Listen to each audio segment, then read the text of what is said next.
Hello friends, ಇವತ್ತಿನ ಸಂಚಿಕೆಯಲ್ಲಿ ಏನಾಯಿತು ಅಂತ ನೋಡ್ಕೊಂಡು ಬರೋಣ ಬನ್ನಿ. ಏನವ್ವ ಕೋಟ್ಲೆ, ಅಣ್ಣಯ್ಯ ಬರಲೇ ಇಲ್ಲ ಅಂತಾಳೆ ವಿದ್ಯಾ. ಅತ್ತಿಗೆ ಅಮ್ಮ ಅಂತ ಆಗ ಕೋಟ್ಲೆ ಬರ್ತಾನೆ. ಅಣ್ಣಯ್ಯ ಎಲ್ಲಿಗೆ ಹೊಂಟೋಗಿದ್ರಿ, ಯಾಕೆ ಇಷ್ಟೊಂದು ಲೇಟ್ ಆಯಿತು ಅಂತಾಳೆ ವಿದ್ಯಾ. ಆ ವಿಷಯ ಹಂಗಿರಲಿ, ಮೊದಲು ಹೊಟ್ಟೆ ಹಸಿತಿದೆ, ಊಟ ಬಡಿಸಿ ಅಂತಾನೆ ಕೋಟ್ಲೆ. ಅವನಿಗೆ ಊಟನ ಬಡಿಸ್ತಾರೆ. ಕೋಟ್ಲೆ ಊಟ ಮಾಡಿ ಸಂತೃಪ್ತಿ ಆಯಿತು, ಕೈ ತೊಳ್ಕೊಂಡು ಬರ್ತೀನಿ ಅಂತ ಹೋಗ್ತಾನೆ. ಈಚೆ ರೂಮಲ್ಲಿ ಸಾವಿತ್ರಿ ದರಿದ್ರ ಆಡು ತಲೆ ಒದ್ರದೆ ನಮ್ಮ ಪ್ಲ್ಯಾನ್ ಎಲ್ಲ ಹಾಳು ಮಾಡಾಕ್ತು. ಎಷ್ಟು ಸಲ ಹೇಳಿದೆ ತಲೆ ಒದ್ರು ಅಂತ, ನನ್ನ ಮಾತೆ ಕೇಳಿದೆ, ನನಗೆ ಅವಮಾನ ಮಾಡಿಬಿಡ್ತು ಅಂತಾಳೆ.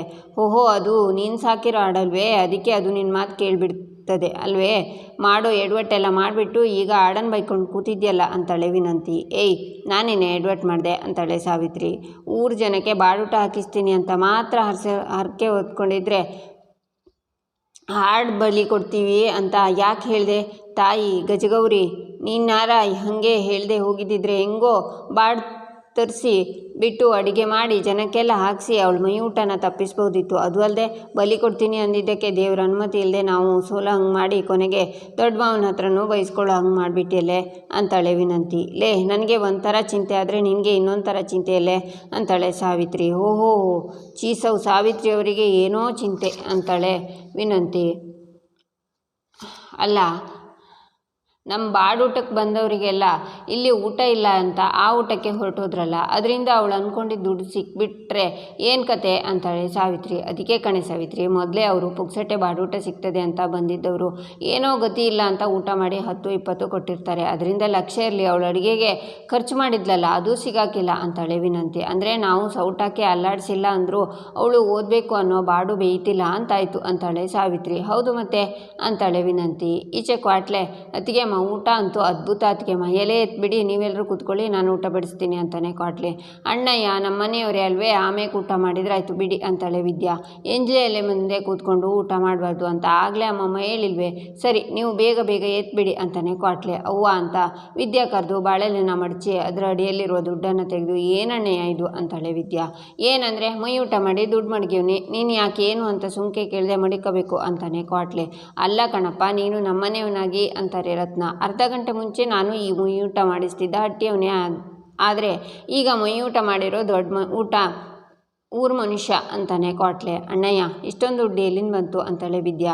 ಭಯ ಪಡಬೇಡಿ ಅತ್ತಿಗೆಮ್ಮ, ಈ ದುಡ್ಡನ್ನು ಯಾರಿಗೂ ಮೋಸ ಮಾಡಿ ಸಾಲ ಮಾಡಿನೂ ತಂದಿಲ್ಲ, ನಾನು ಕಷ್ಟಪಟ್ಟು ಸಂಪಾದನೆ ಮಾಡಿರೋ ಸಂಬಳದ ದುಡ್ಡು ಅಂತಾನೆ ಕ್ವಾಟ್ಲೆ. ಅಲ್ಲ ಅಣ್ಣಯ್ಯ, ತಿಂಗಳು ಪೂರ್ತಿ ದುಡ್ದಿರೋ ದುಡ್ಡನ್ನು ನನಗೆ ಕೊಟ್ಬಿಟ್ರೆ ಹಿಂಗೆ ಅಂತಾಳೆ. ಅಯ್ಯೋ ಅತ್ತಿಗೆಮ್ಮ, ಅಷ್ಟು ದುಡ್ಡು ಕೊಡೋದಕ್ಕೆ ನಾನೇನು ದಡ್ಡ ಅಂದ್ಕೊಂಡಿರಾ? ಇಲ್ಲಿ ನೋಡಿ, ನನಗೆ ಬೇಕಾಗಿರೋ 3,000 ಖರ್ಚಿಗೆ ಮಾಡಿಕೊಂಡು ನಿನಗೆ 22,000 ಕೊಟ್ಟಿವ್ನಿ ಅಂತಾನೆ ಕ್ವಾಟ್ಲೆ. ಆದ್ರೂ ದುಡ್ಡು ತೊಗೊಳಕ್ಕೆ ನನ್ನ ಮನಸ್ಸು ಶಾನೆ ಕಷ್ಟ ಆಯ್ತದೆ ಅಣ್ಣಯ್ಯ ಅಂತಾಳೆ ವಿದ್ಯಾ. ಹಂಗೆಲ್ಲ ಹೇಳ್ಬೇಡ ಅತ್ತಿಗೆಮ್ಮ, ನನಗೆ ತಾನೇ ಯಾರಿದ್ದಾರೆ, ಬೆಲೆ ಕಟ್ಟಕ್ಕಾಗದೆ ಇರೋ ಬೆಟ್ಟದ ಹೂ ಥರ ನನಗೆ ತಂಗಿ ಪ್ರೀತಿ ಕೊಟ್ಟಿದ್ಯಾ ಅಂದಮೇಲೆ ಇದ್ರ ಮುಂದೆ ಎಲ್ಲ ಜುಜ್ಬಿ. ಏನಾರ ಈ ದುಡ್ಡು ತಗೊಳ್ಳಿಲ್ಲ ಅಂದರೆ ನನ್ನ ಮನಸ್ಸಿಗೆ ಶಾನೆ ನೋವಾಯ್ತದೆ ಅತ್ತಿಗೆಮ್ಮ, ನೀವೆಂಥ ಸ್ವಾಭಿಮಾನಿ ಅಂತ ನನಗೆ ಗೊತ್ತು, ಹಂಗೆ ದುಡ್ಡು ಕೊಟ್ಟರೆ ನೀವು ಇಸ್ಕೊಳ್ಳೋಕ್ಕಿಲ್ಲ ಅಂತಲೇ ನಾನು ಊಟ ಮಾಡಿ ಅಲ್ಲಿ ಮಡಗಿದ್ದು. ಅಜ್ಜವ್ವ ಮತ್ತು ಅತ್ತೆ ಹತ್ರ ಇಸ್ಕೊಳ್ಳೋದ್ರಲ್ಲಿ ಒಂದು ಅರ್ಥ ಇದೆ, ಆದರೆ ಇದನ್ನು ಮಾತ್ರ ಬೇಡ ಅನ್ನಬಾರ್ದು ಅತ್ತಿಗೆಮ್ಮ ಅಂತಾನೆ ಕ್ವಾಟ್ಲೆ. ನನ್ನ ಮಕ್ಕಳಿಗೆ ಒಂದು ಅಣ್ಣ ಇಲ್ವಲ್ಲ ಅಂತ ಕೊರಗ್ತಿದ್ದೆ, ಆದರೆ ಆ ದೇವರು ನಿನ್ನ ರೂಪದಲ್ಲಿ ಕೊರತೆನ ನೀಗಿಸ್ಬಿಟ್ಟ, ಜೊತೆಗೆ ಹುಟ್ಟದೇ ಇದ್ರೂ ಅಣ್ಣನಾಗಿ ಪಿರೂತಿ ಕೊಟ್ಟವನೇ, ಬೇಡ ಅನ್ಬೇಡ ತಗೋ ಅಂತಾರೆ ರತ್ನ. ತಗೊಳ್ಳಿ ಅತ್ತಿಗೆಮ್ಮ ಅಂತಾನೆ ಕ್ವಾಟ್ಲೆ. ಸರಿ ಅಣ್ಣಯ್ಯ ಅಂತ ದುಡ್ಡನ್ನು ಕಣ್ಣಿಗೆ ಒತ್ಕೋತಾಳೆ ವಿದ್ಯಾ. ಕೊನೆಗೂ ನೀನು ಊಟ ಮಾಡಿ ನೀನು ದುಡ್ಡು ಸಂಪಾದನೆ ಮಾಡಿ ನೀನು ಗೆದ್ಬಿಟ್ಟೆ ರತ್ನಕ, ಇನ್ಮ್ಯಾಕೆ ನಮ್ಮ ಅತ್ತಿಗೆಮ್ಮ ಬರೀ ವಿದ್ಯಾ ಅಲ್ಲ, ಡಾಕ್ಟ್ರು ವಿದ್ಯಾ ಅಂತಾನೆ ಕ್ವಾಟ್ಲೆ. ಅಣ್ಣಯ್ಯ ಅಂತ ವಿದ್ಯಾ ಕ್ವಾಟ್ಲೆನ ತಪ್ಕೊಂಡು ಅಳ್ತಾಳೆ. ಕ್ವಾಟ್ಲೆನೂ ಕಣ್ಣೀರು ಒರೆಸ್ಕೊಂಡು, ಅತ್ತಿಗೆಮ್ಮ ಇದು ನೀನು ಸಂಕಟ ಪಡೋ ಟೈಮ್ ಅಲ್ಲ, ಸಂತೋಷ ಪಡೋ ಟೈಮ್.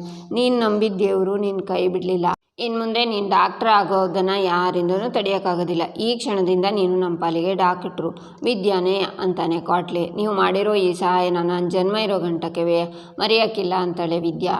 ಇದು ಸಹಾಯ ಅಲ್ಲ ಅತ್ತಿಗೆಮ್ಮ, ಸಂಬಂಧ ಅಂತಾನೆ ಕ್ವಾಟ್ಲೆ. ಈಚೆ ಸಾವಿತ್ರಿ ವಿನಂತಿ ರೂಮಲ್ಲಿರುವಾಗ ಚಿತ್ರ ಈಶ್ವರಿ ಬರ್ತಾರೆ. ಚೇಚೆ ಅವ್ವ, ಮೇಕೆನ ಬಲಿ ಕೊಡೋಕೆ ಹೋಗಿ ಇವರಿಬ್ಬರೇ ಕುರಿ ಆಗಿಬಿಟ್ರು ಅಂತಾಳೆ ಚಿತ್ರ. ಅಲ್ಲ ಸಾವಿತ್ರಿ, ಯಾವುದಕ್ಕೂ ಆ ಆಡನ್ನು ಮೂರಡಿ ಮನೆಯಿಂದ ತಂದ್ರ ಅಂತ ಕೇಳಬೇಕಾಗಿತ್ತು. ಮನುಷ್ಯನ್ನೇ ಪಳಗಿಸ್ತಾಳೆ ಅಂಥದ್ರಲ್ಲಿ ಆ ಆಡ್ಮರಿ ಒಂದು ಲೆಕ್ಕವೇ? ಅದಕ್ಕೆ ಅವಳ ಮನೆಯಿಂದ ತಂದು ತಲೆ ಒದ್ರಬೇಡ ಅಂತ ಸನ್ನೆ ಮಾಡಿಬಿಟ್ಲಾ ಅಂತಾರೆ ಈಶ್ವರಿ. ಅದು ದಿಟನೇ ಕಣವ, ಯಾಕಂದರೆ ನಾವು ಹೋದ್ಕಿತ ದೇವ್ರು ಮಾಡಿದಾಗಲೂ ಅವ್ರ ಮನೆಯಿಂದನೇ ನಾವು ಆಡ್ ತಂದಿದ್ದು ಅಂತಾಳೆ ಚಿತ್ರ. ಇದೇನು ಅವ್ರ ಮನೆ ಆಡಲ್ಲ, ಶನಿವಾರ ಸಂತೆಯಲ್ಲಿ ತರಿಸಿದ್ದು ಅಂತಾಳೆ ವಿನಂತಿ. ಪಾಪ ಎಲ್ಲ ವಿಚಾರಿಸ್ಕೊಂಡ್ರು, ಸರಿಯಾಗಿ ತಂದ್ರೂ ಕೊನೆಗೆ ಹಿಂಗಾಗೋಯ್ತು ಅಂತಾಳೆ ಈಶ್ವರಿ. ಅವ್ವ, ಅವಳ ಏರ್ಪಾಟ್ ಮಾಡಿರೋ ಮುಯೂಟನ ಹಾಳು ಮಾಡೋದೇ ಅವಳು ಕಾಲೇಜಿಗೆ ಹೋಗೋದನ್ನು ತಪ್ಪಿಸಬೇಕು ಅಂತ ಅಮ್ಮ ಮಗಳು ಏನೆಲ್ಲ ಮಾಡಿದರು. ಆದರೆ ಏನು ಮಾಡೋದು ಪಾಪ, ಇವ್ರು ಅಂದ್ಕೊಂಡಂಗೆ ಆಗಲೇ ಇಲ್ಲ. ಅವಳ ಮುಯೂಟ ಅಚ್ಚುಕಟ್ಟಾಗಿ ನಡೆದೋಯ್ತು ಅಂತಾಳೆ ಚಿತ್ರ. ಏನು, ಅವಳು ಮೈಯೂಟ ಮಾಡಿಬಿಟ್ಲು ಅಂತ ತಕ್ಷಣ ಕಾಲೇಜಿಗೆ ಹೋಗೋಕ್ಕಾಗದೆ ಅಂತಾಳೆ ಸಾವಿತ್ರಿ. ಆಗಿಬಿಟ್ಟದೆ ಅಲ್ಲ, ಹೋಗೋದೆ. ಯಾಕಂದರೆ ಅವಳಿಗೆ ಬೇಕಾಗಿರೋ 1 ಲಕ್ಷ ಸಿಕ್ಕದೆ.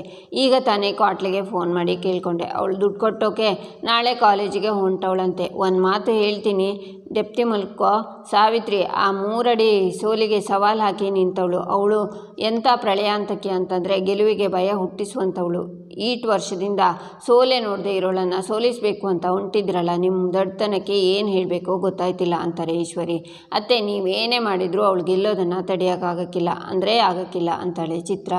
ಇನ್ನೆಲ್ಲಿ ತಡೆಯೋ ಮಾತು ಚಿತ್ರ? ನಾಳೆಗೆ ದುಡ್ಡು ತಗೊಂಡೋಗಿ ಕಾಲೇಜಿಗೆ ಕಟ್ತಾಳೆ ಅಂತ ಹೇಳೋಕ್ಕಿಲ್ವಾ? ಅವಳು ಇರೋ ತಲೆಗೆ ಚಂದಾಗಿ ಓದಿ ಆಸೆ ಪಟ್ಟಂಗೆ ಡಾಕ್ಟ್ರ್ ಆಗೇ ಆಯ್ತಾಳೆ. ಆಮೇಲೆ ಕುತ್ತಿಗೆಗೆ ಸ್ಟೆಥೋಸ್ಕೋಪ್ ಹಾಕ್ಕೊಂಡು ಬರ್ತಾಳೆ. ಆಮೇಲೆ ನಿಮ್ಮನ್ನೆಲ್ಲ ಕರೆದು ಒಳಗೆ ಟ್ರೀಟ್ಮೆಂಟ್ ಕೊಡ್ತಾಳೆ. ತಗೊಳ್ಳಿ, ಈ ಟೈಮ್ ಬಂದೇ ಬರ್ತದೆ ಕಣೆ ಚಿತ್ರ. ಅಂಥದ್ರಲ್ಲಿ ಆಶ್ಚರ್ಯ ಪಡುವಂಥದ್ದು ಏನೂ ಇಲ್ಲ, ಹೊರಡೋಣ ಅಂತ ಈಶ್ವರಿ ಹೋಗ್ತಾರೆ. ಚಿತ್ರನೂ ಹೋಗ್ತಾಳೆ. ಏನವ ಹಿಂಗೆ ಹೇಳ್ತಾರೆ ಇವರು? ಹೇಳ್ದಂಗೆ ಆದರೆ ಗ್ಯಾರಂಟಿ ಅವಳು ಡಾಕ್ಟ್ರ್ ಹಾಗೇ ಇತ್ತವಳೆ. ಹಂಗನಾರ ಆಗಿಬಿಟ್ರೆ ನನ್ನ ಸೊಸೆ ಡಾಕ್ಟ್ರ್ ಆಗವಳೆ ಅಂತ ಮಾವಯ್ಯ ಕ್ಷಮಿಸಿ ಹಟ್ಟಿಗೆ ಕರ್ಕೊಂಡು ಬಂದುಬಿಡ್ತಾರೆ ಅಂತಾಳೆ ವಿನಂತಿ.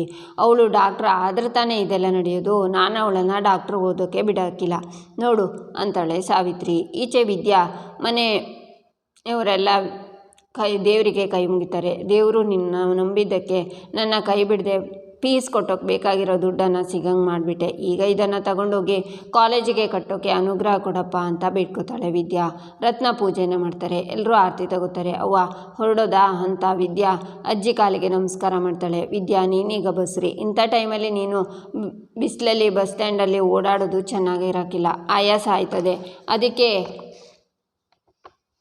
ಅದು ಹೀಗೆ ಅಂತ ಹೇಳಿದರೆ ನಾನು ನಿಮ್ಮವ್ವ ಹೋಗ್ಬಿಟ್ಟು ಕಟ್ಬಿಟ್ಟು ಬರ್ತೀವಿ ಅಂತಾರೆ ಅಜ್ಜಿ. ಅಲ್ಲೆಲ್ಲ ಬೇರೆಯವ್ರು ಹೋಗಿ ಕಟ್ಟೋಕೆ ಆಗೋಕ್ಕಿಲ್ಲ. ಅಲ್ಲಿ ಡಾಕ್ಯುಮೆಂಟ್ ವೆರಿಫಿಕೇಷನ್ ಮತ್ತು ಸೈನ್ ಎಲ್ಲ ಮಾಡೋದು ಇರ್ತದೆ. ಅದಕ್ಕೆ ನಾನೇ ಖುದ್ದಾಗಿ ಹೋಗಬೇಕು. ಅದು ಅಲ್ಲದೆ ಇವತ್ತು ಒಂದಿನ ನೀವು ಹೋಗಿಬಿಟ್ರು ಕಟ್ಬಿಟ್ರೆ ಬರ್ತೀರಾ. ಆಮೇಲೆ ಕಾಲೇಜಿಗೆ ನಾನೇ ಅಲ್ವೇ ಹೋಗಬೇಕಾಗಿರೋದು. ಏನೂ ಆಗೋಕ್ಕಿಲ್ಲ ಅಜ್ಜಿ, ನಾನು ಹೋಗ್ಬಿಟ್ಟು ಬರ್ತೀನಿ ಬಿಡು ಅಂತಾಳೆ ವಿದ್ಯಾ. ಸರಿ ಕಣವ ಅಂತಾರೆ ಅಜ್ಜಿ. ಅಕ್ಕ, ನೀನೀಗ ಡಾಕ್ಟ್ರ್ ಅಡ್ಮಿಷನ್ಗೆ ಹೋಗ್ತಾ ಇದೆಯಾ? ಇದೊಂದು ಅಡ್ಮಿಷನ್ ಆದರೆ ನೀನು ಅರ್ಧ ಡಾಕ್ಟ್ರ್ ಆದಂಗೆಯ. ಅದಕ್ಕೆ ಅಡ್ವಾನ್ಸ್ ಕಂಗ್ರ್ಯಾಚುಲೇಷನ್ಸ್ ಅಂತಾಳೆ ಸರು. ಸರಿ, ನಾನು ಹೋಗ್ಬಿಟ್ಟು ಬರ್ತೀನಿ ಅಜ್ಜಿ ಸರು, ಹುಷಾರು ಅಂತಾರೆ ವಿದ್ಯಾ. ರತ್ನ ಹೋಗ್ತಾರೆ, ವಿದ್ಯಾನೂ ಹೋಗ್ತಾಳೆ. ಈಚೆ ಸಾವಿತ್ರಿ ರೌಡಿಗಳ ಹತ್ರ ಫೋಟೋದಲ್ಲಿರೋಳನ್ನ ಸಂದಾಗಿ ನೋಡ್ಕೊಳ್ಳಿ ಅಂತಾಳೆ. ಹೇಳಿ ಅಕ್ಕ, ಕೈ ತೆಗಿಬೇಕಾ ಕಾಲು ತೆಗಿಬೇಕಾ ಅಥವಾ ಸೀದಾ ಪರಮಾತ್ಮನ ಪಾದಕ್ಕೆ ಸೇರಿಸ್ಬೇಕಾ ಅಂತಾನೆ ರೌಡಿ.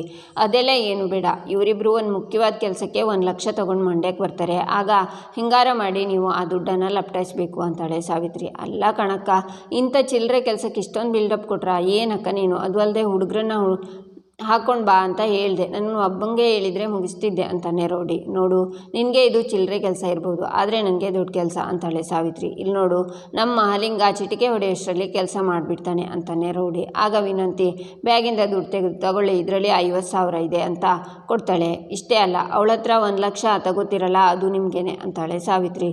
ಏನಕ್ಕ ನೀವು ದುಡ್ಡಿಗೋಸ್ಕರ ಈ ಕೆಲಸ ಮಾಡ್ತೀವಾ? ಎಷ್ಟೇ ಆದರೂ ನೀವು ನಮ್ಮ ಸಂಬಂಧಿಕರು ಅಂತಾನೆ ರೌಡಿ.